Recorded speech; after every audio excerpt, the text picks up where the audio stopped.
नमस्कार दोस्तों, स्वागत है आपका सीपी स्मार्ट क्लासेस में। दोस्तों, आज के इस रोजगार समाचार में कई अहम खबरें हैं। पूरा वीडियो देखिएगा जिससे आपको सारी जानकारी मिल सके।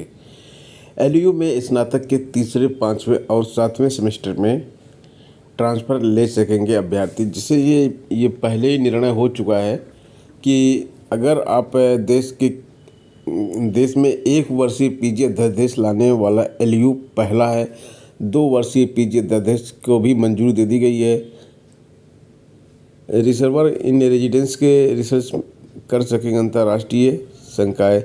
ऑनलाइन बीबीए और एमए राजनीति विज्ञान संस्कृत समाज कार्य अर्थशास्त्र व अंग्रेजी शुरू करने पर संस्तुति हो गई है। पीएचडी की सुपर न्यूमेरिक सीट पर प्रवेश को मंजूरी दे दी गई है। यहाँ ये बताया गया है कि जैसे कि आप कहीं भी 1 साल का ग्रेजुएशन कर चुके हैं, दूसरा साल यानी कि तीसरे सेमेस्टर में एडमिशन लेना चाहते हैं, या फिर 5वें यानी कि तीसरे साल के पहले सेमेस्टर में एडमिशन लेना चाहते हैं, या फिर 7वें सेमेस्टर में एडमिशन लेना चाहते हैं, तो आप यहाँ पे एलयू में ले पाएंगे। अब एलयू में स्थानांतरण करा पाएंगे। यह प्रस्ताव कुलपति की अध्यक्षता में बुधवार को आयोजित विद्या परिषद की बैठक में लिया गया है। सहायक सांख्यिकी अफसर भर्ती की रिक्तियों पर जवाब मांगा गया है। इलाहाबाद हाई कोर्ट ने अधीनस्थ सेवा चयन आयोग की 621 सहायक सांख्यिकी अफसर भर्ती में रिक्त रह गए पदों पर नियुक्ति की मांग में दाखिल याचिका पर राज्य सरकार व आयोग से 3 सप्ताह में जवाब मांगा है। भर्ती प्रक्रिया के तहत 2248 अभ्यर्थियों को दस्तावेज सत्यापन के लिए बुलाया गया था। 36 आरक्षण से पद भरे गए, लेकिन योग्य अभ्यर्थी नहीं मिलने के कारण 27 पद रिक्त रह गए थे। याचिका में इन पदों पर आरक्षित कोटे में नियुक्ति की मांग की गई है। कोर्ट ने निबंधक अनुपालन को आदेश के प्रति सचिव economics statics division, state planning institute, निदेशक परिवार कल्याण विभाग और अधीनस्थ सेवा चयन आयोग को पत्र भेजने का भी आदेश किया है। एक्चुअली इसमें जो भर्ती का विज्ञापन आया था, 621 पद थे, तो 346 सीटें सामान्य की थी, 193 ओबीसी की थी, 60 अनुसूचित जाति की और 21 अनुसूचित जनजाति की थी। इसके लिए आहर्ता ओ लेवल डिप्लोमा रखा गया था। भर्ती प्रक्रिया के तहत जो है इसमें पूरी सीटें भरी नहीं गई थी, तो जो सीटें बच गई थीं उनके लिए जो है याचिका दाखिल की गई। अब हाई कोर्ट ने आदेश जारी किया है और इससे कुछ संभावना बनती है कि जो छात्र योग्य हैं उनको नौकरी मिल सकती है, क्योंकि हाई कोर्ट में जो याचिका पड़ी है वो इस आधार पर पड़ी है कि आयोग ने ये लिख के दे दिया कि योग्य अभ्यर्थी नहीं मिले। यूजी नीट की बात करें तो प्रदेश में 10,500 सीटों पर काउंसलिंग होगी। राजकीय मेडिकल कॉलेज आगरा में 72 सीटें बढ़ा दी गई हैं। अब यहाँ पे 200 सीटें हो गई हैं। राजकीय मेडिकल कॉलेज मेरठ में 50 सीटें बढ़ा दी गई हैं।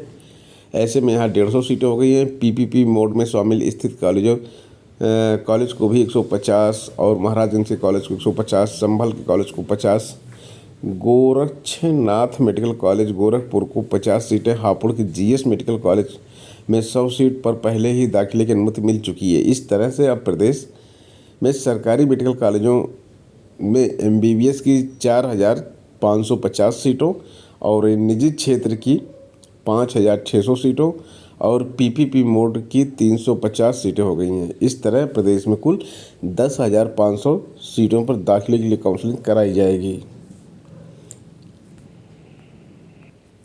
रज्जू भैया विश्वविद्यालय में शैक्षणिक सत्र 24-25 के लिए 13 विषयों में गेस्ट फैकल्टी के 32 पदों पर साक्षात्कार के माध्यम से चयन होगा। वॉक-इन इंटरव्यू गुरुवार से 3 अगस्त तक सरस्वती हाईटेक सिटी नैनी स्थित एकेडमी ब्लॉक ए में होगा। वाणिज्य विभाग में 1, फार्मेसी में 4, कृषि में 4, विधि में 4, प्रबंधन विभाग में 1 पद के लिए साक्षात्कार गुरुवार को होंगे। बीटेक एमटेक इंटीग्रेटेड प्रोग्राम में 4 पद, मनोविज्ञान में 2 और बायोटेक्नोलॉजी के 2 पदों के लिए शुक्रवार को, भौतिक विज्ञान, रसायन विज्ञान, वनस्पति विज्ञान, जंतु विज्ञान और गणित के 2-2 विषयों के लिए शनिवार को इंटरव्यू होने हैं। तो गेस्ट फैकल्टी के लिए अगर आप इन विषयों में इंटरेस्टेड हैं तो प्रोफेसर राजेंद्र सिंह उर्फ रज्जू भैया विश्वविद्यालय में आप गेस्ट फैकल्टी के लिए 1 साल की गेस्ट फैकल्टी के लिए इंटरव्यू में शामिल हो सकते हैं। डीएलएड के लिए आवेदन जो है आज तक लिए जाएंगे। डीएलएड प्रथम और तृतीय सेमेस्टर परीक्षा के लिए आवेदन की तिथि 1 दिन बढ़ाई गई है। अब अभ्यर्थी 1 अगस्त तक ऑनलाइन आवेदन कर सकते हैं। डीएलएड की सेमेस्टर परीक्षा 8 से 14 अगस्त तक कराई जाएगी। परीक्षा से पहले प्रथम और तृतीय सेमेस्टर का परीक्षण प्राप्त कर चुके अभ्यर्थियों का 13 से 27 जुलाई तक ऑनलाइन आवेदन लिया गया था। फिर भी कुछ अभ्यर्थियों के आवेदन अपूर्ण है। अभ्यर्थियों की मांग पर परीक्षा नियामक प्राधिकारी पीएनपी के सचिव अनिल भूषण चतुर्वेदी ने आवेदन की तिथि 1 दिन बढ़ाई है। अभ्यर्थियों के आवेदन 2 अगस्त तक संस्था को अप्रूव कराने होंगे। उत्तर प्रदेश लोक सेवा आयोग के माध्यम से कुल सचिव के 38 पदों पर भर्ती होगी। यूपीपीएससी अगस्त के दूसरे सप्ताह में जारी करेगा विज्ञापन। लिखित परीक्षा और इंटरव्यू के माध्यम से चयन होगा। तो यहाँ पे एक नई भर्ती उत्तर प्रदेश लोक सेवा आयोग के माध्यम से 2024 के कैलेंडर में यह परीक्षा शामिल नहीं है, लेकिन ये आ रही है। कुल सचिव के पदों पर भर्ती हो रही है और इससे पहले भी कुल सचिव के पदों पर भर्ती हो चुकी है। 2020 में हुई थी 21 पदों पर भर्ती। और यहाँ पे एक और न्यूज़ है आप सभी के लिए, आहर्ता विवाद एलटी ग्रेड के बारे में। जल्द सुलझेगा आहर्ता विवाद, शुरू होगी शिक्षक भर्ती। धरना और ज्ञापन देने पहुंचे अभ्यर्थियों को अपर शिक्षा निदेशक ने आश्वासन दिया है। राजकीय विद्यालयों में एलटी ग्रेड शिक्षक और प्रवक्ता भर्ती के विज्ञापन शीघ्र जारी किए जाने की मांग को लेकर प्रतियोगी छात्र मोर्चा के बैनर तले प्रतियोगी छात्रों ने बुधवार को उत्तर प्रदेश लोक सेवा आयोग में धरना दिया। साथ ही आयोग और अपर शिक्षा निदेशक राजकीय को ज्ञापन दिया। प्रतियोगियों ने एलटी ग्रेड शिक्षक भर्ती 2018 की तृतीय अवशेष श्रेष्ठता सूची जारी करने की मांग की। साथ ही खंड शिक्षक अधिकारी के पदों पर भी भर्ती प्रक्रिया शीघ्र शुरू करने की मांग की। प्रतियोगियों ने कहा कि इन दोनों भर्तियों के लिए आयोग को 2 साल पहले रिक्त पदों का अधियाचन मिल चुका है। वहीं अपर शिक्षा निदेशक राजकीय अजय कुमार द्विवेदी से मुलाकात के दौरान अपर शिक्षा निदेशक ने छात्रों को बताया समकक्ष आहर्ता के विवाद का समाधान अंतिम चरण में है। उन्होंने कहा कि यह समाधान होते ही यूपीपीएससी को अधियाचन भेज दिया जाएगा। छात्रों ने निर्णय लिया कि 5 अगस्त को लोक सेवा आयोग में फिर धरना दिया जाएगा। मोर्चा के अध्यक्ष मिकी खान के नेतृत्व में ज्ञापन देने वालों में कृपा शंकर, निरंकारी, अजय अवस्थी ये इत्यादि कई सारे लोग शामिल थे। तो ये देखिए यहाँ पे एलटी ग्रेड शिक्षक भर्ती की जो हम बात कर रहे हैं, यहाँ पे इसको एक सफलता माना जाएगा, क्योंकि अब यहाँ पे विकी खान की टीम नेतृत्व कर रही है, धरना प्रदर्शन हो रहा है। तो उत्तर प्रदेश लोक सेवा आयोग में जब भी विकी खान की टीम वहाँ पे जाती है, धरना प्रदर्शन करती है, तो कुछ न कुछ पॉजिटिव ही निकलता है। तो आहर्ता विवाद जो है अब जल्द ही सुलझ जाएगा, क्योंकि छात्र अब एकजुट हो गए हैं।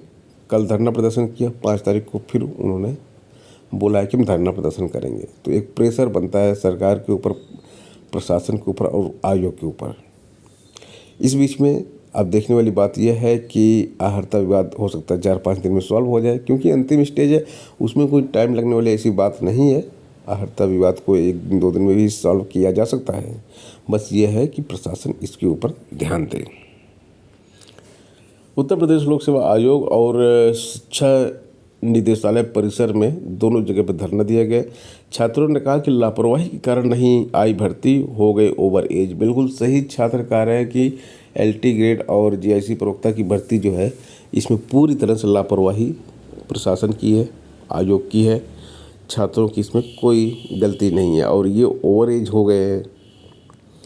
तो निदेशालय में आज जब अपर शिक्षा निदेशक राजकीय अजय कुमार द्विवेदी की मौजूद रहने की जानकारी मिली, तो प्रतियोगी छात्र वहां पहुंच गए और उनसे मुलाकात की। तो उन्होंने ये बताया कि अंतिम चरण में है और जल्द ही इस पर विचार किया जाएगा। टीजीटी पीजीटी भर्ती से संबंधित भी यहाँ पर कुछ आंकड़े आज के समाचार पत्र में आए हुए हैं। इसमें लिखा हुआ है कि 2 साल से छात्र इंतजार कर रहे हैं। 4100 पदों पर 13 लाख आवेदन हुए हैं। तो ये इस चीज़ को दर्शाता है कि कितनी बेरोजगारी है, और ये डेटा 2 साल पुराना है। अगर इन्हीं पदों पे आज से फिर से फ्रेश आवेदन लिया जाए तो ये संख्या जो है 15 लाख से ऊपर हो जाएगी। यानी कि 4100 पदों पे 15 लाख बेरोजगार स्टूडेंट यहाँ पर हैं। 3539 टीजीटी के पद हैं। आवेदन आए हैं 8,68,531। अब टीजीटी के एक पद के लिए 245 उम्मीदवार फील्ड में हैं। इसी तरह पीजीटी के एक पद के लिए 745 दावेदार हैं।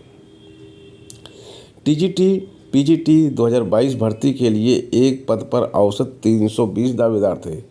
कितना अंतर हो गया? 320 दावेदार थे टीजीटी के, और अभी टीजीटी पीजीटी के पदों पर दावेदारी जो दिखाई जा रही है उसमें काफ़ी ज़्यादा अंतर आ चुका है।